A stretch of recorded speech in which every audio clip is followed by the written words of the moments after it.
Database, 3 database हैं crime laboratory किसी successful crime lab के लिए। हमारे पास डीएनए है, fire arm and tool marks है। उसके बाद अब रिसेंटली जो पंजाब गवर्नमेंट की सबसे बड़ी कामयाबी ये है कि ये डेटाबेस लेटेंट फिंगरप्रिंट का डेटाबेस हमने बनाना शुरू कर दिया है, और इसमें तकरीबन हमारे पास इस वक्त 50,000 के करीब लोगों के फिंगरप्रिंट हैं। और इसमें यह है कि this is the latest software किसी दुनिया में वन ऑफ द बेस्ट है। तो इसमें हमने अभी ये किया है कि जितने जेलों में लोग रहा हो रहे हैं उनका ले रहे हैं। अभी 2 महीने हुए इसको लगाए हुए। हमने 14 केस पुराने जो 8-10 साल या इससे पहले या 3 साल पहले के जो क्राइम हुए हैं वो हमने पकड़ के दिए हैं। अच्छा। जब ये पॉपुलेशन बढ़ जाएगी, मिसाल 50,000 है, अगर ये मिलियंस में हो जाए तो it will be very successful.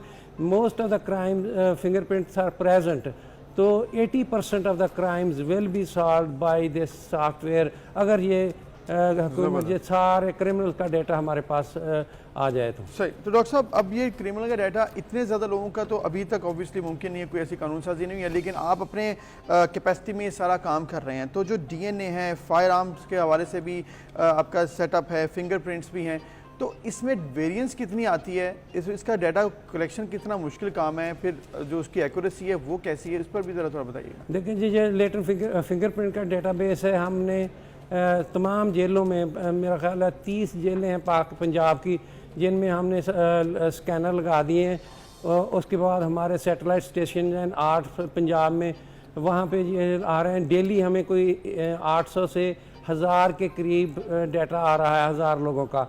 अब पंजाब पुलिस के पास काफ़ी देर से कलेक्ट कर रहे हैं, हम उनसे बात कर रहे हैं। यूं ही ये वो हमें ये डेटाबेस को एक्सेस दे दें तो there will be more cases solve. जितने ज़्यादा लोगों का डाटा होगा उतने ज़्यादा केस सॉल्व होंगे। बिल्कुल सही, उतने ज़्यादा केस सॉल्व होंगे। डॉक्टर साहब, इसमें एक चीज़ ये भी कही जा रही है कि जो मुजरिमान अपनी सज़ा पूरी करने के बाद या जेल से रिहा हो जाते हैं उनका डाटा भी मौजूद रहेगा, तो दोबारा जो रीअक्रेंस होती है क्राइम की बाय द सेम क्रिमिनल वो भी सॉर्ट आउट हो सकेगी, ये भी बड़ा आसान हो जाएगा। हाँ जी, इसी तरह जब बेसिस तो यही है कि बेसिस ये है कि 63% of the criminals once they are caught and finish the sentence get out within a 2.5 years they are going to commit the same crime. That is the basis of these databases. अब उन्होंने habitual हैं वो उन्होंने करना ही है।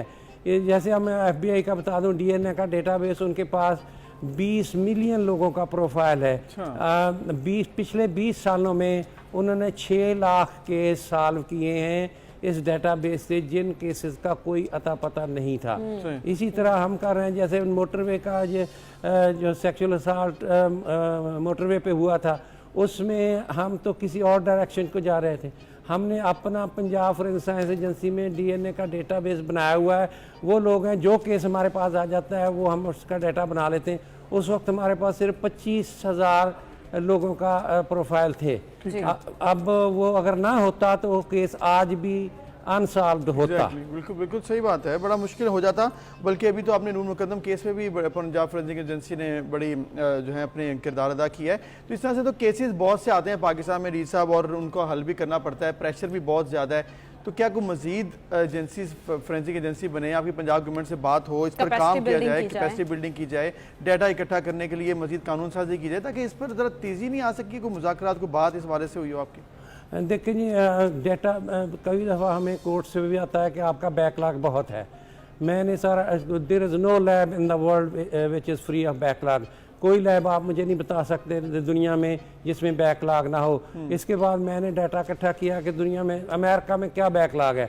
America में crime labs का 32%, 32% backlog है। ब्रिटेन का 28% है। आयरलैंड का 36% है। पाकिस्तान जो हमारा है वो लेस देन 2% है। हमें फिर भी कह रहे हैं कि जी क्योंकि केसेस को टाइम लगता है, जो मिनिमम रिक्वायरमेंट है टाइम की उससे कम नहीं हो सकता। अब पुराने कानून है कि 2 हफ्ते में केस आना चाहिए, ये नई टेक्नोलॉजी से ये 2 हफ्ते में नहीं आएगा। ये कानून चेंज करने की ज़रूरत है कि जब तक केस मुकम्मल ना हो जाए उस वक़्त उसको कोर्ट में पेश ही नहीं करना चाहिए, क्योंकि 2 हफ्ते में नहीं, अगर वो तो ना करने के बराबर है। हम वो ऐसा नहीं करेंगे। हम अगर हमारे पास केस आया है हमने उसको पूरे तरीके से सॉल्व करने की कोशिश करनी है। वरना हम वो अपन we will be not honest in our work, तो वो तो नहीं हो सकता। तो इसलिए हमें कोर्ट से भी आता है, पुलिस से भी, कि जी आप हमें देर हो रही है केसेस में। देर तो होनी है, अगर के ये मैं Collection में time लगता है ना, data collection सारा 35 पूरा ईयर analysis मैंने करना अमेरिका में पड़ता है, obviously। काम किया है। मैंने 2-2 ढाई साल बाद केस सॉल्व किए। मैंने जो oldest case in the history of America murder case था, after 42 years I solve that case. तो वहाँ ऐसा होता है, ये नहीं है कि भी हम हाथ पाँच काम करें, तो सही काम करने के लिए टाइम रिक्वायर्ड है। टाइम रिक्वायर्ड होता है सही काम करने के लिए, लेकिन तो यही बात बैकग्राउंड आपकी है कि अगर डाटा कलेक्शन स्ट्रांग हो जाएगी, वो चाहे किसी भी तरह का डाटा, चाहे फिंगरप्रिंट्स हो, फायर आर्म्स हो, या फिर डीएनए का डाटा कलेक्शन हो, उससे बहुत ज़्यादा हेल्प मिल जाएगी। तो कोई आपकी बात हुई है, कोई कोलैबोरेशन हो रहा है कि पुलिस भी सपोर्ट करे और जेलों की तरफ से भी सपोर्ट आए कि जी आप ये हमारे मुजरिमान हैं, आप इनकी डाटा कलेक्शन कर सकते हैं, अपने पास डाटा बैंक बना लें? अभी हम बात कर रहे हैं, पुलिस से बात चल रही है कि भाई हमें ये डाटाबेस की एक्सेस दें, या हम वो इनके पास जो फिंगरप्रिंट कार्ड हैं वो स्कैन कर लें। जितना ज़्यादा बेसिस जितना ज़्यादा पॉपुलेटेड डाटाबेस होगा, उतने ज़्यादा केस सॉल्व होंगे। और अब मैंने बताया कि हमारे पास सिर्फ 50,000 के हुए हैं, उनमें से हमने 14 केस 2 महीने में सॉल्व कर दिए हैं, जिनका कोई पता नहीं, कोल्ड केसेस हम उनको कहते हैं। पुलिस उनको भूल चुकी है, हम भी भूल चुके हैं, लेकिन क्राइम तो हुआ है। बिल्कुल। तो अब हमने कल ही एक केस हिट हुआ है जेलम से। ठीक है, तो बेसिकली डीजी साहब इस तरह बात कर रहे हैं कि अगर जितना ज़्यादा कलेक्शन होगी उतना केसों में आसानी हो जाएगी। अब अगर हम स्पेसिफिकली ये जो इशू है इस वक्त जेलों के हवाले से, डाटा इकट्ठा हो रहा है, और डाटा इकट्ठा करके फिर आपकी कैपेसिटी क्या वाकई है कि आप जितना कह रहे हैं कि 20 लाख हम इकट्ठे कर लें, 2 मिलियन या इससे ज़्यादा? क्योंकि बात वही सिमर वाली कि हमारी कैपेसिटी बिल्डिंग भी तो होनी चाहिए। हमारे पास इतने, एक पंजाब फोरेंसिक एजेंसी कराची में भी केस हो तो वो जितना ज़्यादा डाटा होगा उतना ज़्यादा प्रेशर भी पड़ना शुरू हो जाएगा। पेशावर में केस हो तो वो भी यहाँ पे आ रहा होता है, इस्लामाबाद से केस है तो वो भी लाहौर आ रहा है।